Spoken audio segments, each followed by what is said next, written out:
The Taliban were removed from power in Afghanistan by US-led forces in 2001, but the group has been on the offensive in recent months and is now on the brink of seizing power again. As the US prepared to complete its withdrawal by 11th of September, after 2 decades of war, the militants took major cities and have now reached the outskirts of the capital Kabul.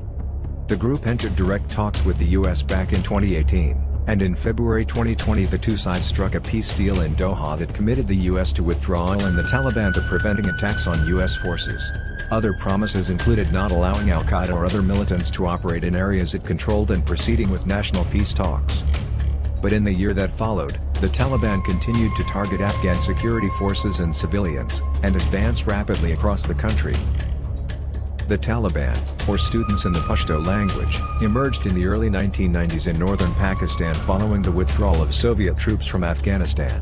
It is believed that the predominantly Pashtun movement first appeared in religious seminaries, mostly paid for by money from Saudi Arabia, which preached a hardline form of Sunni Islam.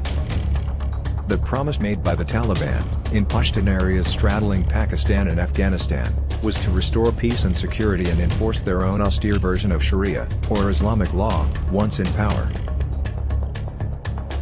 Pakistan has repeatedly denied that it was the architect of the Taliban enterprise, but there is little doubt that many Afghans who initially joined the movement were educated in madrasas, religious schools, in Pakistan.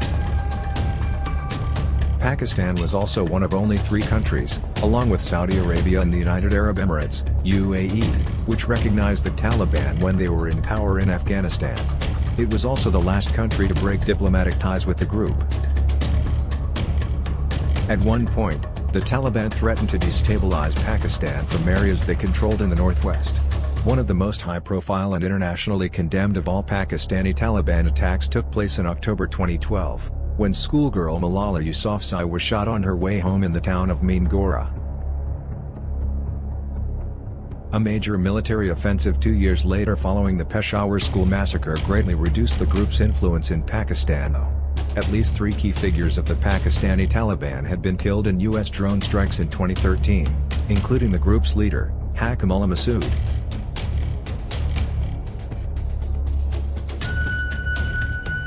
The attention of the world was drawn to the Taliban in Afghanistan in the wake of the September 11, 2001 World Trade Center attacks in New York. The Taliban were accused of providing a sanctuary for the prime suspects, Osama bin Laden and his al-Qaeda movement. On October 7, 2001, a US-led military coalition launched attacks in Afghanistan, and by the first week of December the Taliban regime had collapsed. The group's then leader, Mullah Muhammad Omar, and other senior figures, including bin Laden, evaded capture despite one of the largest manhunts in the world. Many senior Taliban leaders reportedly took refuge in the Pakistani city of Gujrat, from where they guided the Taliban. But the existence of what was dubbed the Gujrat Shura was denied by Islamabad. Despite ever higher numbers of foreign troops, the Taliban gradually regained and then extended their influence in Afghanistan, rendering vast tracts of the country insecure, and violence in the country returned to levels not seen since 2001. There were numerous Taliban attacks on Kabul and, in September 2012, the group carried out a high-profile raid on NATO's Camp Bastion base. Hopes of a negotiated peace were raised in 2013, when the Taliban announced plans to open an office in Qatar. But mistrust on all sides remained high and the violence went on. In August 2015, the Taliban admitted they had covered up Mullah Omar's death, reportedly of health problems at a hospital in Pakistan, for more than 2 years. The following month, the group said it had put aside weeks of infighting and rallied around a new leader in the form of Mullah Mansour, who had been the deputy of Mullah Omar. At around the same time, the Taliban seized control of a provincial capital for the first time since their defeat in 2001, taking control of the strategically important city of Kunduz. Mullah Mansour was killed in a US drone strike in May 2016 and replaced by his deputy Maulawi Hibatullah Akhundzada, who remains in control of the group.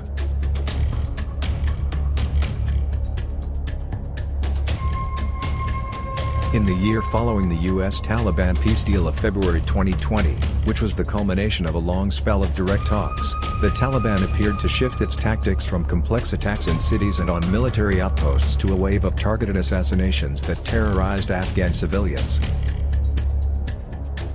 The targets, journalists, judges, peace activists, women in positions of power, appeared to suggest that the Taliban had not changed their extremist ideology, only their strategy. Despite grave concerns from Afghan officials over the government's vulnerability to the Taliban without international support, the new U.S. President, Joe Biden, announced in April 2021 that all American forces would leave the country by 11 September, 2 decades to the day since the felling of the World Trade Center. Having outlasted a superpower through 2 decades of war, the Taliban began seizing vast swathes of territory, threatening to once again topple a government in Kabul in the wake of a foreign power withdrawing. The group is thought to now be stronger in numbers than at any point since they were ousted in 2001, with up to 85,000 full-time fighters, according to recent NATO estimates.